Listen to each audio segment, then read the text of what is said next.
Transição planetária, capítulo 17, ampliando o campo de trabalho. Logo após a oração proferida com profundo sentimento por Dr. Silvio, suaves melodias transcendentais perpassavam pelo ar balsâmico da natureza, penetrando-nos profundamente e levando-nos às lágrimas. À noite, tornara-se um cenário de incomum beleza e o parque arborizado e florido, no qual nos encontrávamos no planeta querido, recebera a peregrina luz que descia sobre nós, envolvendo-nos e criando um clima psíquico dos mais saudáveis. Nessa psicosfera abençoada, o benfeitor amigo, de pé como se encontrava, utilizou-se das dúlcidas vibrações e, enriquecido pelas emoções vigentes, começou a esclarecer. Queridos irmãos, Jesus permanece o sublime amigo e mentor, nosso guia e modelo desde os primórdios, conduzindo-nos pelo rumo da felicidade e edificando o reino de Deus no âmago dos nossos corações. Nada obstante, a cada um de nós cabe a definição dos roteiros a seguir. Há aqueles que preferem as estradas floridas pela magia da ilusão, que logo fenecem ao toque da realidade, demonstrando a sua fragilidade. Muitos outros optam pelo desencanto em razão de alguns naturais insucessos e descem ao fosso do desânimo, entregando-se à inutilidade e às queixas, com que envilecem a existência. Outros mais, entusiasmando-se no início das experiências, para logo abandoná-las assim que defrontam os desafios e as dificuldades. Por fim, alguns permanecem devotados, trabalhando o leito por onde seguem, retirando os calhaus, melhorando o curso, de modo a torná-lo mais fácil de vencido por aqueles que seguem na retaguarda. A inevitável lei da evolução manifesta inexorável, utilizando-se, no entanto, dos recursos de cada viandante, que elege o que lhe parece melhor na convicção ou não dos resultados que alcançará. Assumida a responsabilidade, passa a viver dentro da normativa escolhida, submetendo-se às ocorrências defluentes da decisão tomada. A semelhança de uma flecha disparada que não pode retroceder, seguindo na direção apontada, também assim prossegue esse intimorato viajante. Apesar disso, de acordo com o alvo que busca, poderá renovar os futuros disparos, alterando a rota em razão da descoberta de algum engano ocorrido no primeiro tentame. A existência terrena, portanto, é multimilionária em oportunidades que sempre favorecem os seus membros, tendo em vista as suas opções. Todos têm o direito de errar, de forma a poder corrigir e alcançar posteriormente o desejado. Deter-se em situações equivocadas é lamentável perda de tempo que poderia resgatar o engano, enquanto aumenta a carga das aflições ao utilizar-se da revolta e das reclamações, permitindo-se um comportamento infantil que não resolve o problema. Antes, pelo contrário, complicando-o pela insensatez dos atos irresponsáveis. Ninguém pode deter a marcha do progresso, que objetiva a fatalidade da plenitude a todos reservada pelo amor de Deus. O envolvimento carnal, entretanto, na condição de uma nuvem que empana o brilho do sol, produz alguns ouvidos sobre as responsabilidades assumidas pelo espírito antes do mergulho no corpo somático, produzindo conflitos e incertezas sobre a sua realidade, como consequências dos comportamentos mal orientados provenientes do pretérito. Por essa e outras razões, alguns espíritos fragilizados pela falta de valor moral para os enfrentamentos deixam-se arrastar aos despenhadeiros da sombra, vencidos pelo ódio das ocorrências infelizes em que se complicam, e tentam lutar contra os impositivos da evolução, como se lhes fosse possível detê-la, impedir que outros a vivenciem, criando-lhes embaraços.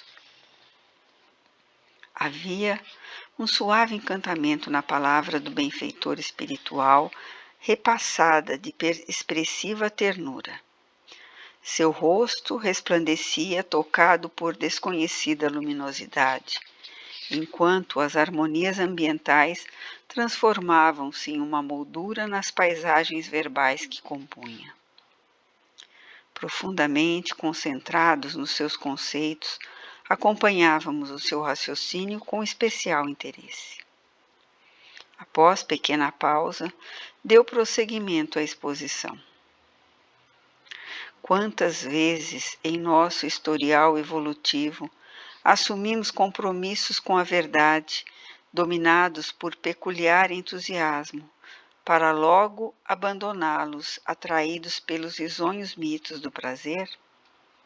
Acreditando em nossa permanência indefinida no corpo físico, sem nos darmos conta conscientemente da presença das enfermidades, da desencarnação, usamo-lo para o desgaste através das sensações, intoxicando-o mediante as emoções desordenadas e a chuva ácida dos conflitos de consciência, acoimados pela culpa e pelo remorso, que procurávamos dissimular, complicando a oportunidade, infelicitando-nos. Renascemos, muitas vezes, com novos sentimentos de renovação, abraçando ideias de recuperação. E logo tropeçamos nos mesmos obstáculos que, por inércia e imprevidência, não nos atrevemos a afastar do caminho, tombando nas mesmas ciladas promovidas pela alucinação do gozo. Ante a inevitabilidade de novos sucessos, volvemos por fim encarcerados em expiações, abençoadas que nos foram impostas pelo excelso amor, a fim de valorizarmos o tempo e a oportunidade, diluindo as fortes amarras com a animalidade primitiva a que nos afeiçoamos. Em muitas destas ocasiões, encontramos Jesus e nos fascinamos com a sua proposta libertadora, com as suas incomparáveis lições de misericórdia e bondade centradas no amor, entregando-nos, fascinados, mas não resistindo aos impulsos da inferioridade moral a que nos atávamos. Lentamente, adaptando seus ensinamentos aos nossos interesses espúrios. Em nome do seu amor, vinculamo-nos ao poder imperial, deixamos de ser perseguidos para nos tornarmos perseguidores. Abandonamos a humildade sob os mantos do orgulho e da soberba. Encontramos meios de afastar os inimigos aos quais deveríamos amar, os antipatizantes que pensávamos conquistar, os equivocados que nos cabia esclarecer, e demos início às aventuras da loucura, criando as cruzadas, os tribunais do Santo Ofício, as perseguições inclementes aos mouros e judeus, a todos aqueles que não compartilhavam das nossas ideias, afundando-nos no abismo das aberrações mais desastrosas. Culminamos essas arbitrariedades em nome do mártir da cruz com a venda das indulgências, liberando todos os criminosos dos seus hediondos comportamentos, através do vil metal que deveria ser enviado a Roma para a construção da Basílica de São Pedro e para os tesouros vaticanos exauridos com as guerras promovidas anteriormente pelo Papa Júlio II, que viveu mais sentado na sela do cavalo do que no trono falsamente denominado de São Pedro. As indulgências eram uma prática antiga, permitindo ao Papa atenuar ou anular os pecados dos fiéis arrependidos, ou que se propunham a realizar penitências purificadoras em razão dos atos infelizes praticados. Não obstante, o Papa Leão X as tornou oficiais através de documentos que liberavam quaisquer pecadores dos seus mais hediondos crimes mediante o pagamento do valor adrede estabelecido para esse fim. Chegava-se, por exemplo, a afirmar: assim que uma moeda tilinta no cofre, uma alma sai do purgatório, em terrível e ambicioso desrespeito aos códigos da dignidade cristã preconizada e vivida por Jesus.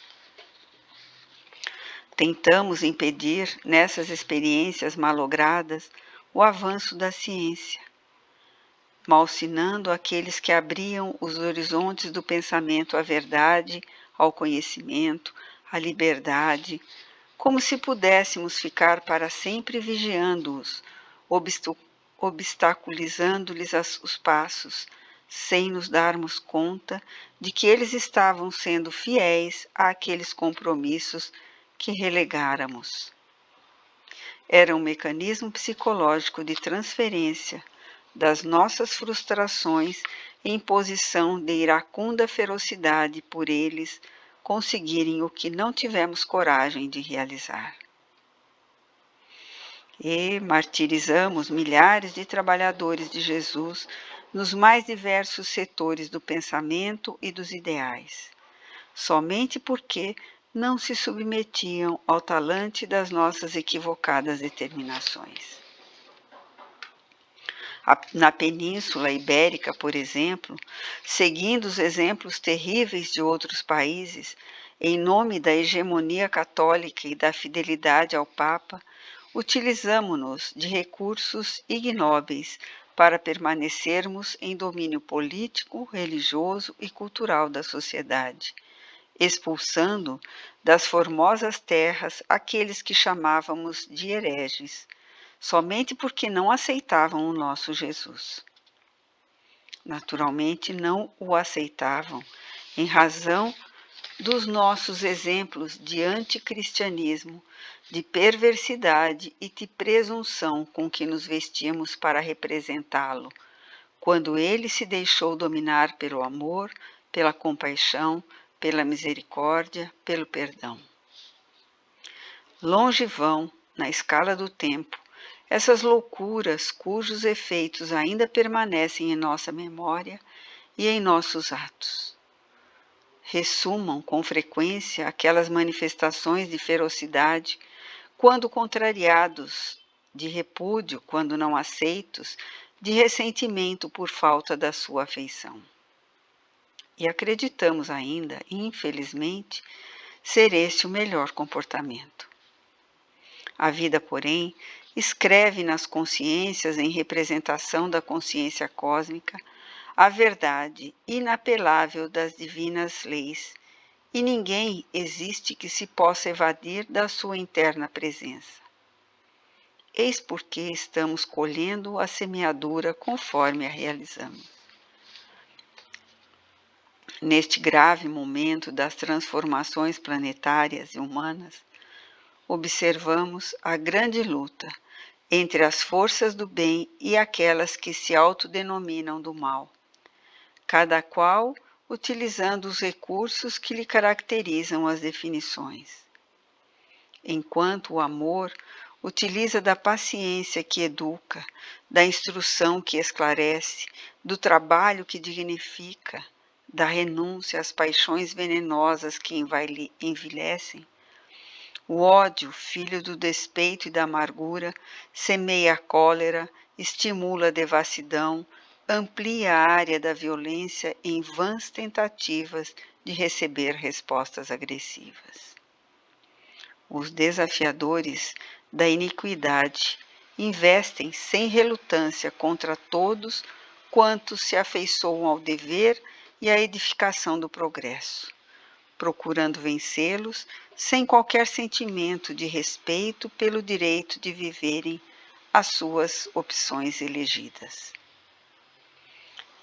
Não nos fazem recordar os comportamentos cavilosos a que nos entregamos no passado?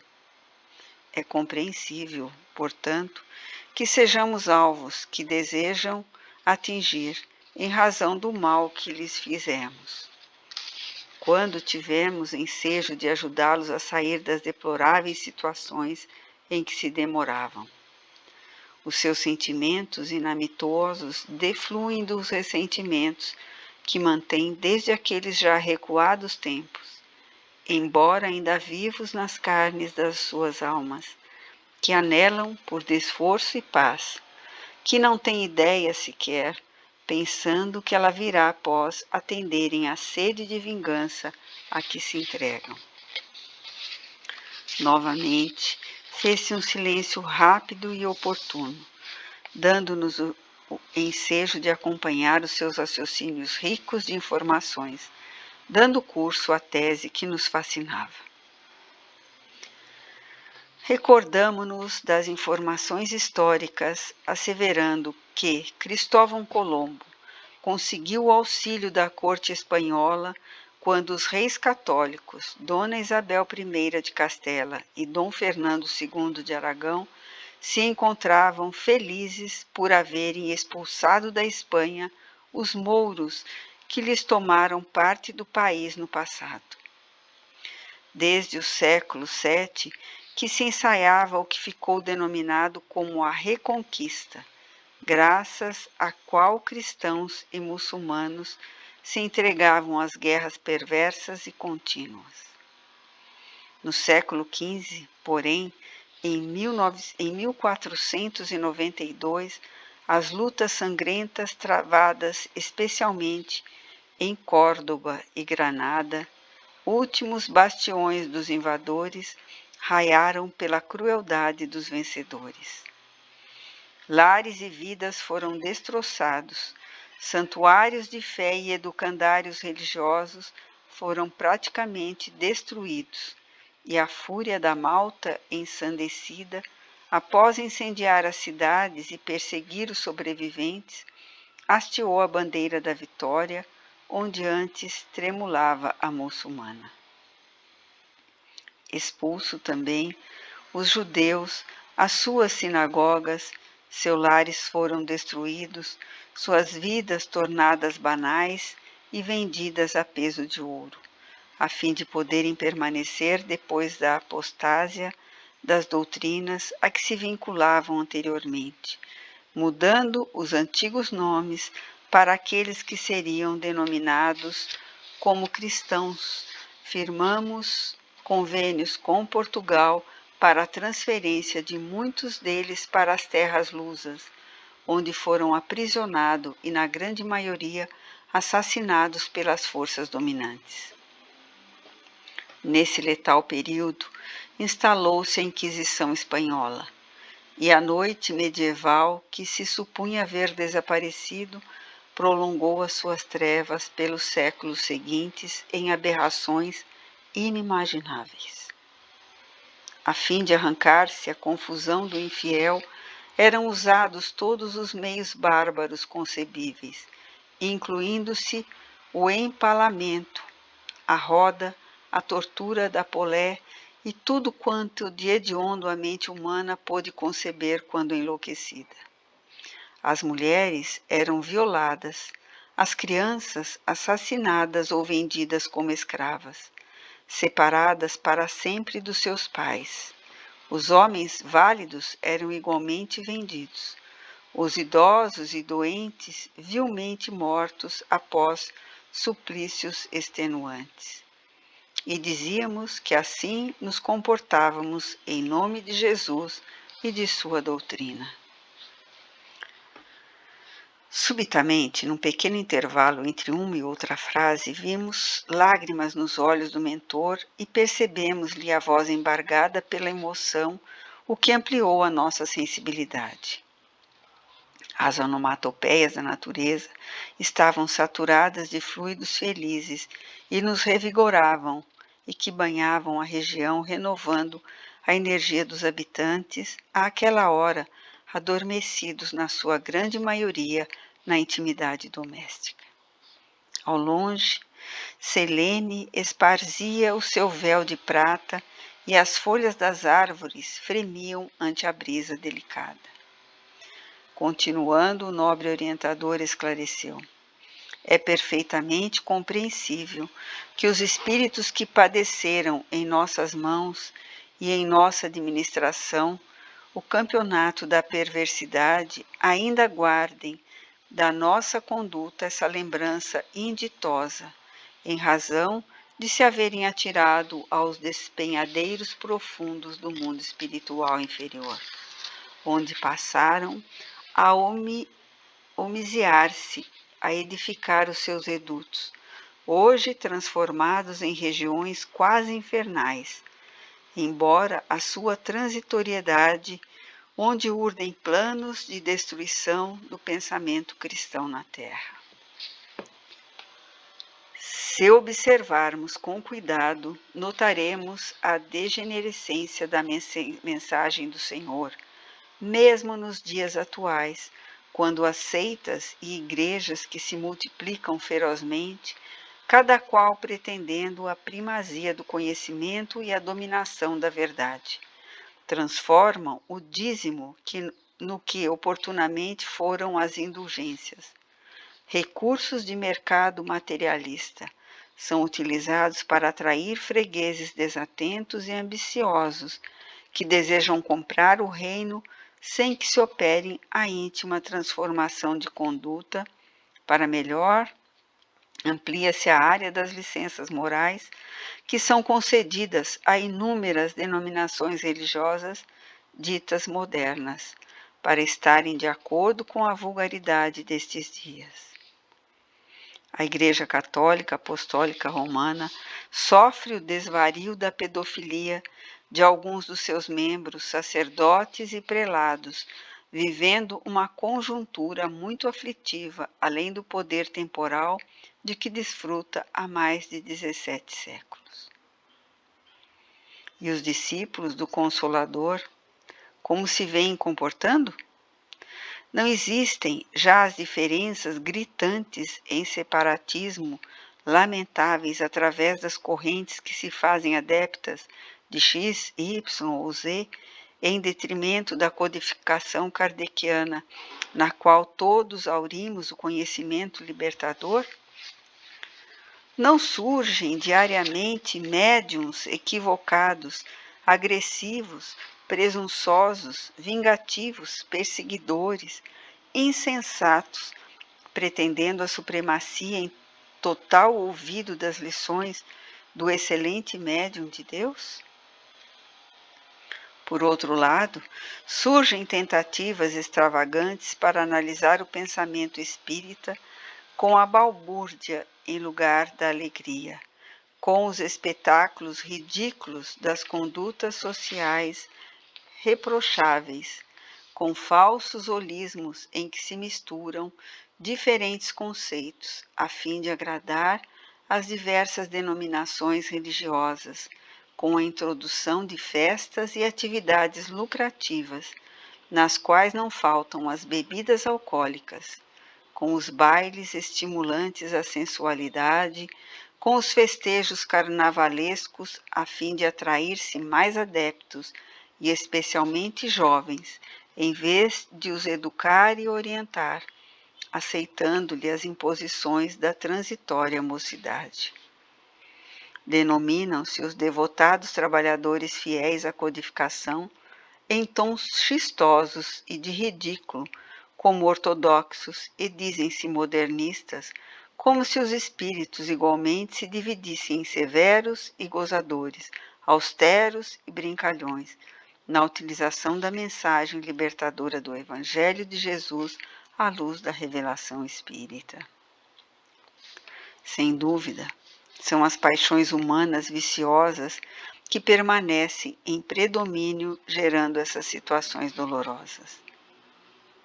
Ao lado delas, porém, por invigilância de quantos se permitem aceitar essas imposições, encontramos a interferência das mentes adversárias do Cristo, trabalhando-os, inspirando-os, com o objetivo claro de demonstrar o que denominam como a falsidade do Cordeiro, graças a seus fiéis insanos. Desse modo, a obsessão campeia em muitos arraiais religiosos, não excluindo a seara espírita, infelizmente, na qual se encontram alguns espíritos estúrdios e ignorantes desejando a projeção do ego, assim como fruir uma situação de relevo, conseguir a libertação dos conflitos pela exaltação da personalidade. Não deixam de ser preocupantes essas inovações que mantêm os vícios e as licenças comportamentais em detrimento da conduta saudável e honrada, no serviço de consolação dos sofrimentos humanos e no trabalho de erradicação das suas causas. O espetáculo, portanto, tem a sua programação nessas regiões nefastas da erraticidade inferior, onde se encontram aqueles que nos foram vítimas e não acreditam em nossos atuais valores. Ainda mais quando nos testam e falhamos lamentavelmente, aderindo-lhes aos sentimentos vulgares e doentios. Conhecendo-nos as debilidades espirituais e os pontos nevrálgicos, à semelhança de calcanhares de Aquiles, utilizam-se da nossa vulnerabilidade para intrometer-se nas programações dignificantes da conduta humana, mantendo os clichês dos vícios e das soluções milagrosas do arrependimento de última hora, da aceitação de Jesus no instante final da etapa física para a conquista mentirosa do paraíso. Faz-se urgente uma revisão dos atuais comportamentos no convívio social, nas greis religiosas, políticas, artísticas, em que o belo vem sendo substituído pelo erótico, em que o crime hediondo do aborto transforma-se num ato de coragem digno de imitação, proclamado por multiplicadores de opinião e mulheres que se tornaram famosas. A semelhança dos tempos estoicos do cristianismo primitivo, torna-se impositivo de urgência a volta a Jesus. Desataviado e simples, a pulcritude dos seus ensinos e a sua vivência natural.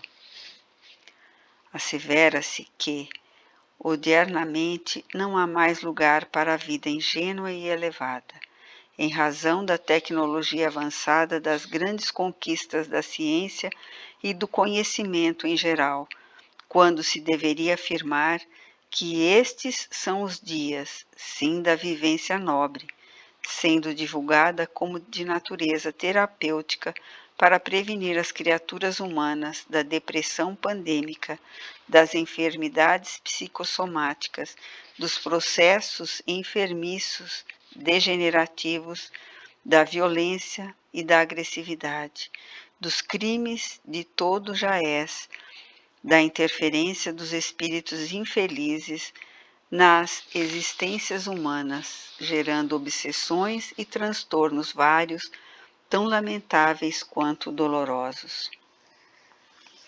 Estamos encarregados, nós, os espíritos que nos encontramos a serviço do Senhor e da preparação dos novos tempos, de despertar as consciências, de trabalhar em consonância com os companheiros da jornada carnal, de maneira que a renovação seja feita desde agora, passo a passo, reconstruindo o mundo moral em toda a parte, especialmente nas paisagens íntimas, no coração de onde procedem as boas como as más palavras e condutas, conforme enunciou o Rabi Galileu.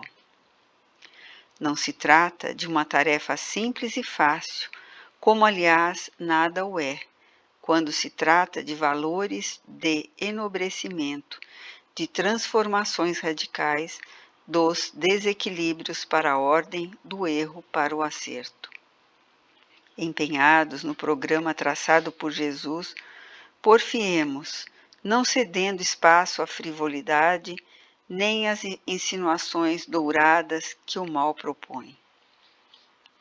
Jesus, hoje como ontem e amanhã como hoje, é o nosso lema. Vencedor dos tempos, ele aguarda que a sua mensagem seja realmente vivida, conforme nos ensinou pelo exemplo. Não há outra alternativa senão avançar no rumo da vitória sobre as tendências inferiores. Calou-se emocionado enquanto respirávamos o ar balsâmico da natureza em festa estelar. Um silêncio grande, apenas quebrado pelas harmonias siderais, a todos nos dominou.